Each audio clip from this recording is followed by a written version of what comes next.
Rádio. A rádio oficial de quem investe. Sanita, vamos aquecer os trabalhos para o mercado à vista. Já já tem a cobertura completa dessa faixa de negociações. Quais são os papéis que você separou para nós hoje, hein, Sanita? Bem-vindo. Bom dia, realmente ontem foi um dia bem sangrento aí, né? O que ajudou a gente a trazer uma forte alta no Ibov. Ontem acabou despencando, né? Banco do Brasil com 10% de queda, Petrobras mais de 9%.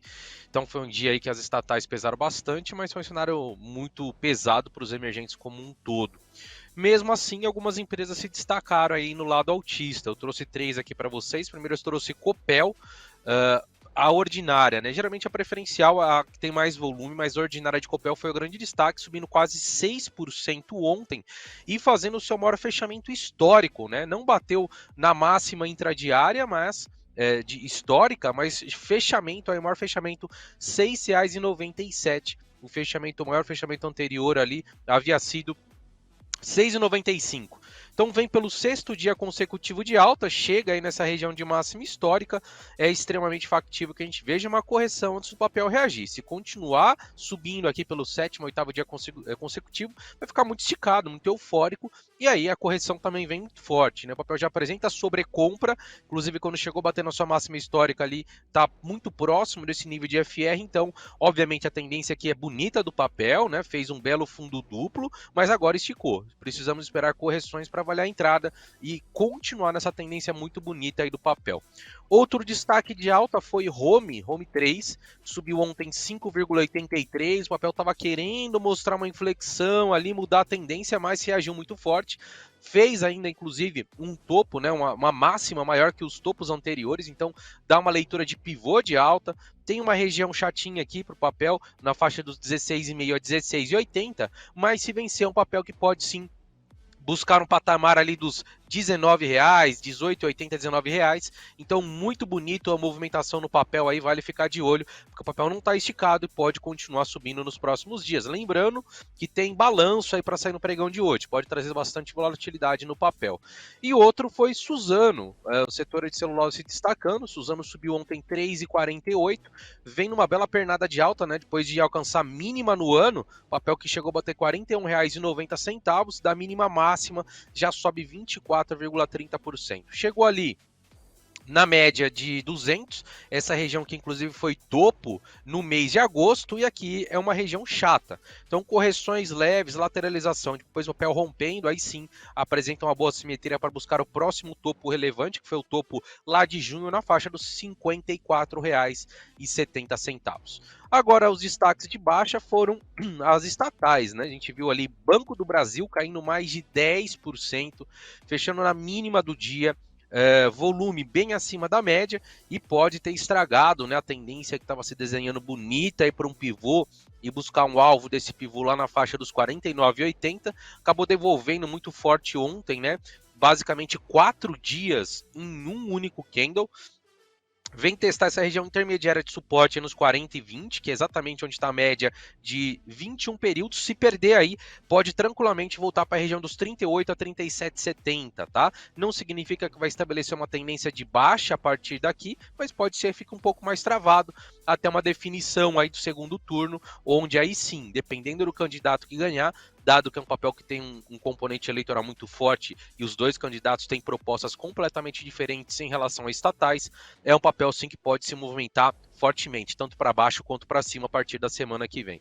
E outro destaque aqui de queda foi Petrobras que estava muito forte, renovou, né, por 3 dias consecutivos sua máxima histórica, bateu lá no alvo do pivô 38,15, chegou a bater na máxima intradiária de sexta-feira 38,39 e ontem corrigiu forte, fechou ali nos 34,25 na mínima praticamente do dia, com volume gigante. Então aqui viramos a média de 9 para baixo. Se continuar a pressão vendedora, é bem improvável que, assim como o Banco do Brasil, a gente veja a Petrobras buscando ali a média de 21 na faixa dos 32,70, tá? Então, por enquanto, apenas uma correção técnica, não muda a tendência, mas precisa se segurar aí e voltar a mostrar firmeza a partir dos próximos pregões. Pode ser também que essa semana fique um pouco mais travada por conta do componente eleitoral e na semana que vem com a definição da eleição, aí sim consiga um movimento mais forte. E o último destaque de queda foi IRB que renova a sua mínima histórica, papel, né, que tinha apresentado aquela queda gigante ali no final de agosto, início de setembro, veio devagarzinho fazendo novas mínimas, veio tocar a média de 21 ao decorrer de todo o mês de outubro, e ontem caiu muito forte com um volume gigantesco, né, a empresa soltou um release aí de prejuízo novamente, e o papel renovou a mínima histórica, que era R$1, o papel fechou ontem a 97 centavos. E agora a expectativa baixista continua para tentar capturar um movimento aí de baixo. Eu projetaria essa distância para baixo, um alvo ali inicial nos 82 centavos. Situação realmente muito pesada aí para a IRB. Beleza, Sanita, vamos seguir aqui com os pedidos dos nossos ouvintes, começando com o Jonas aqui no nosso WhatsApp. Ele fez 2 pedidos: Amar 3, Lojas Marisa, e NGRD3, né, o Grid. Lojas Marisa vendo uma correção bem relevante, depois de bater ali na média de 200, né, pós-eleição, ali na faixa dos 2,60, trouxe já da pós-eleição até a mínima do movimento aqui uma queda de 27%, uma queda gigante. O papel vinha, né, numa correção, mas que era uma correção normal diante da pernada de alta que apresentou, inclusive dava para se ler um padrão de master bandeira, que é um padrão de continuação do movimento de alta, mas à medida que ele perdeu esse canal, né, já trouxe um viés mais baixista. Então, respiros até a média de 9, inclusive, pode ser uma oportunidade para venda no papel. Agora não, porque está um pouco esticado, mas se voltar a testar essa região aí dos 2,20, 2,25 ali, pode ser uma oportunidade para tentar capturar um novo movimento de queda no papel. Compras agora eu só vejo caso o papel consiga virar médias para cima e efetivamente romper a média de 200, que hoje se encontra na faixa dos R$2,60.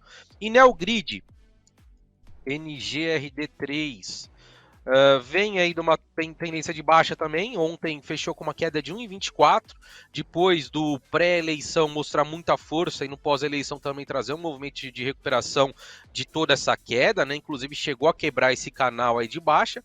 Fez um movimento muito forte, foi testar a média de 50, acabou devolvendo todinho esse movimento. Está muito próximo da mínima histórica, lá no R$1,53. Não vejo motivos técnicos para compra, até que o papel volte, né? Estabelecer uma região de fundo, quem sabe aí próximo do 1,50, e volte a virar médias para cima, fazendo um zigue-zague, especialmente vencendo esse topo aqui do mês de outubro. Aí sim o cenário começa a mudar para Neogrid, por enquanto segue apontando lá para a mínima histórica. Beleza, outro pedido aqui foi do André, ele também fez 2, tá, Sanita? Ele pede análise de Braskem BRKM5 e também de Brasil Foods BRFS3. Braskem subiu muito forte com a notícia da venda, papel, né, explodiu aqui, saiu ali da faixa dos R$28, que é o que estava negociando pré a notícia, foi reto lá para os 39, que é uma região de resistência muito forte, e vem corrigindo nesses últimos pregões, correção normal e tranquila por enquanto, o papel ficou muito esticado, e a partir daqui, se voltar a mostrar força, vai ter que vencer essa região dos 39, vencendo começa a estabelecer uma tendência de forte alta no papel, que pode levar ele a buscar ali uma região dos 46 e 47, arredondando aqui, que foi um topo do mês de junho, tá? Mas eu não entraria agora até que o papel conseguisse efetivamente um pivô, ou pelo menos corrigir um pouquinho mais. Se corrigir ali até os 32 a 30,5, aí acredito sim que é uma região muito mais factível, com menor risco de compra, para tentar então uma recuperação a partir daqui. Mas estava esticado, corrigiu, ontem caiu 2,30, mas nada mudou, dado que o papel se segurou nas suas médias aí mais rápidas. E o outro desculpa? Era BRFS3. Brasil Foods caiu muito forte ontem, numa queda de 7,70, empresa que vinha se recuperando de toda a pernada de queda que apresentou de setembro até o pré-eleição. Depois da eleição ali o papel começou uma recuperação, zigue-zague ascendente, bateu ali na retração de 50, média de 50 e despencou, né? Inclusive perdendo aí esse canalzinho de alta. Então aqui a leitura que a gente tem é de um mastro e bandeira de baixa, um movimento de apenas de respiro técnico para voltar a cair. Então o cenário pode ficar bem pesado para Brasil Foods se perder a mínima do pregão de ontem, que foi aí 13,73 o pregão de hoje, é bem factível que ela volte a trazer um viés mais baixista e busque novamente a mínima do movimento 12,80 e se perder aí próximo nível de suporte lá nos 12,20. Então, para quem tem posição, muito cuidado, o papel precisa reagir novamente aí forte e superar a faixa dos 15,30. Beleza, e aí a Maria Ernestina, aqui também na Station, pediu análise de Vale 3. Vale trouxe um movimento muito forte, né, com todas aquelas notícias da posição que o Cosan estava adquirindo na empresa, puxou muito forte, devolveu, e no curto prazo está tentando uma recuperação, mas eu não faria nada no momento para trade de curto prazo.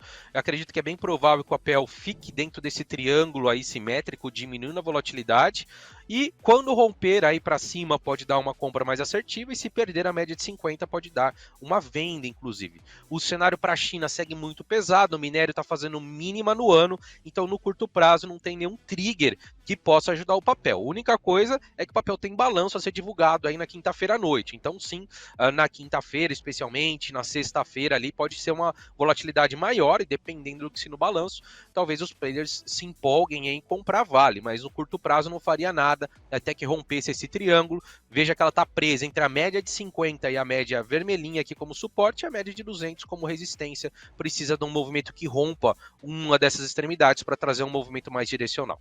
10:04, esse é o Sanita, no momento em que o Ibovespa começa a se mexer, muitos papéis em leilão ainda, Sanita, natural pela hora, mas nós já temos um recuo de 0,25%, 115.727 pontos. Vamos dar tempo ao tempo aqui. O Ibovespa Futuro acabou de renovar a mínima intradiária, recuo de 0,60%, 117.250 pontos agora, 255 pontos, mínima intradiária renovada, e a moeda americana na máxima intradiária, R$ 5,361.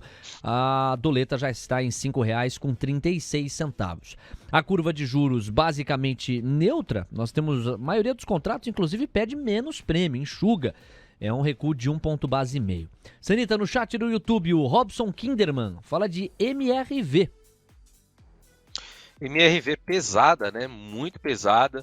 Fez um sinal de topo duplo ali que foi ativado no dia 10. Tá? Então, de lá para cá já apresentava um viés baixista, e aí veio a divulgação, né, dos resultados aí, operacionais. O papel despencou nesse dia aqui, 17, depois de já ter caído muito forte.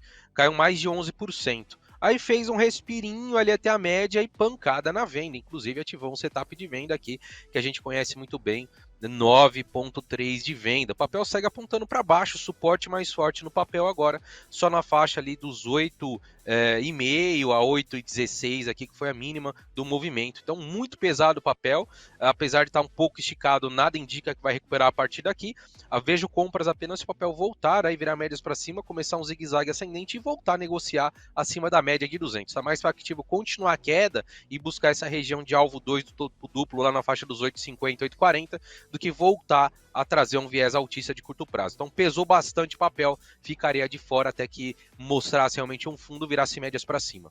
Vamos falar de Americanas? Nós tivemos alguns pedidos nessa direção aqui, mais cedo inclusive no programa. O que você pode falar de Amer 3 para a galera?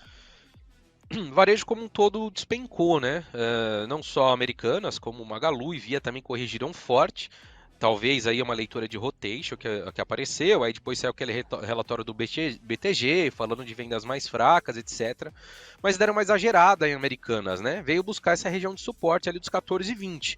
Apesar de estar bem esticada, bem amassado, o papel pouco reagiu em relação às quedas apresentadas. Tem espaço para um respiro maior, até a média de 9 e a média de 100 que passam ali por volta dos R$16, mas não significa que vai virar tendência para alta a partir daqui. Ela estava numa tendência de alta e à medida que perdeu esse canal, mudou o viés, né? Viés agora baixista, e agora a gente tem a possibilidade de um respiro até as médias. Se não conseguir virar média para cima, pode trazer novamente uma pernada de baixa.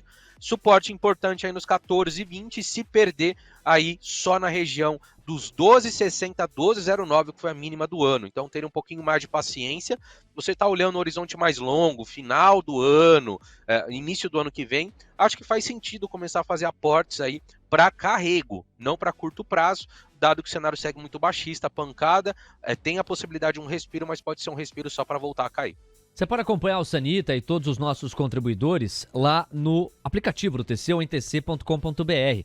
Para isso, basta você baixar o aplicativo ou fazer o seu cadastro lá no tc.com.br. Você pode antecipar tudo isso mirando com a câmera do seu celular este QR Code que acaba de pintar no canto superior esquerdo da tela. Eu estou dizendo tudo isso porque o Ike Grafista registrou aqui no chat do YouTube. Vou postar lá no iDias o gráfico de GGBR4. É uma pintura. É uma pintura, Sérgio Sanita? Tá muito bem, né? O Gerdau tá muito bem por conta aí do setor tá muito fraco. Ele já estava mais travado, enquanto a gente pega pares do setor aí, Vale, Semin, CSN, elas estavam fazendo uma tendência baixista, enquanto o Gerdau estava mais travadinha ali.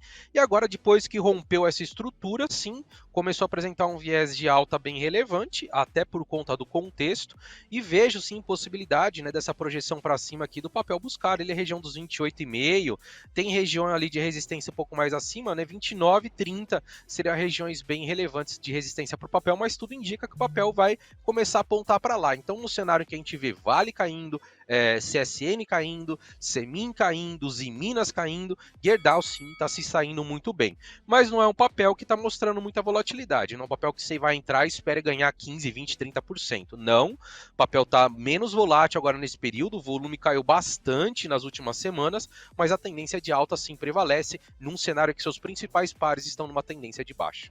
Esse é o Sanita. Ô Sanita, chegou uma pergunta legal que pode passar um pouco dos bastidores. Já já eu endereço para você.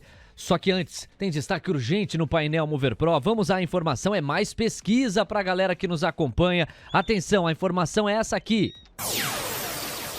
Sai o levantamento IPESP-Abrapel. Lula tem 50% dos votos totais, Bolsonaro 44%. Lula sobe de 49% para 50% no segundo turno, Bolsonaro sobe de 43% para 44%. Brancos e nulos somam 4%. Os que não sabem, 2%. Nós, com isso, desembocamos num segundo destaque urgente do painel Mover Pro, que é este aqui. Lula tem 53% dos votos válidos, Bolsonaro 47%. Olha, se você considerar a margem de erro, não me parece estão empatados no limite dela, porque, salvo engano, são 2 pontos percentuais para mais ou para menos. Mas convenhamos que dentro deste limite nós teríamos Lula 51, Bolsonaro 49, jogando o Lula para o máximo de baixa e o Bolsonaro para o máximo de alta. Ou seja, a essência que todos os levantamentos estão passando é que está muito equilibrada a disputa, bastante acirrada, embaralhada, o jogo está embolado. Sanita, a pergunta que eu falei que ia passar para você, ia direcionar a você, é a pergunta, sobre como você consegue analisar perfil TH. Como você consegue analisar tantos ativos e com tanta agilidade assim? Você tem um padrão que você usa para todos os ativos, Sanita? Tenho, mas antes deixa eu só falar, né? A gente acabou de falar de Brasil Foods, eu falei que realmente tinha ficado muito pesada ontem, caindo quase 8%. Olha só, já cai 4%, já abriu com gap de baixa, uma das maiores quedas aí do Ibov, realmente o cenário pesou para ela, tá bem provável que ela venha buscar esses 12,80, tá? Então, em relação à agilidade aí, é tempo de tela, né? É que nem você entrar numa academia e achar que vai ficar musculoso, fortão aí em 2 semanas, não tem como, a gente tem que ter uma rotina, entender os mercados, olhar, praticar, e o tempo de tela vai fazer com que você bata um olho, aí você identifica uma tendência e você consiga com facilidade, com agilidade, ter uma leitura clara aí do que o momento técnico do papel está mostrando.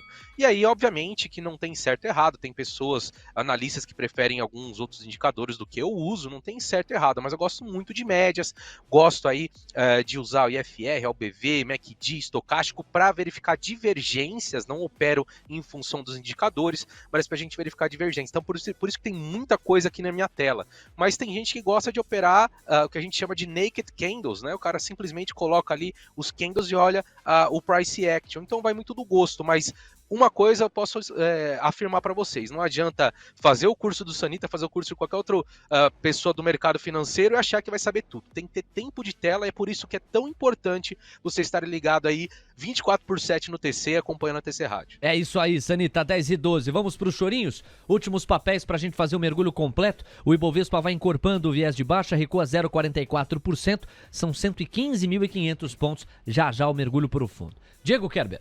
Vamos lá então com o pedido do Bruno Gigli aqui, ô Sanita. Ele pergunta de mais um papel de varejo, Magalu. Magalu também corrigiu bem, né? Não tanto quanto Americanas, mas corrigiu também, saindo do 5,46 para bater ali na mínima do movimento 3,90 e exatamente uma região de suporte, né? O papel se segurou, então ele está relativamente mais forte que Americanas, por exemplo, tá?